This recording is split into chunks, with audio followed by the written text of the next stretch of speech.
ખેડાના માતર ગામમાં ભવ્ય લોક ડાયરાનું આયોજન કરવામાં આવ્યું હતું અને માતર ગામમાં થનાર નવનિર્માણ શ્રી રામ મંદિરના લાભાર્થે આ ભવ્ય ડાયરાનું આયોજન કરવામાં આવ્યું હતું, જેમાં માતર અને તેની આસપાસના ગ્રામજનો ઉપસ્થિત રહ્યા હતા। તો ભારતીય જનતા પાર્ટીના ખેડા લોકસભાના ઉમેદવાર દેવુસિંહ ચૌહાણ પણ ખાસ ઉપસ્થિત રહ્યા હતા।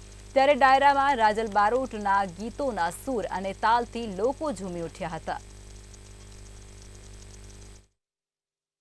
જે પ્રકારે દેશનું વાતાવરણ છે એવું જ ગુજરાતનું અને ખેડા જિલ્લાનું ને એમાં માતરની ધરતી ઉપર ભગવાન શ્રી રામનું એક નવનિર્માણ મંદિર થવાનું છે। ત્યારે આપણે થોડા સમય પછી એક ભવ્ય અને દિવ્ય મંદિર આ ભૂમિમાં જોઈ શકીશું। ત્યારે એના સ્મરણ લાભાર્થે આજે ગુજરાતના નામી કલાકારો અહીંયા પધાર્યા છે અને આ કલાકારો પધારે છે ત્યારે સૌ ભાવિક ભક્તો પણ એને માણી રહ્યા છે અને પોતાની યથાશક્તિ દાન પણ અર્પણ કરી રહ્યા છે।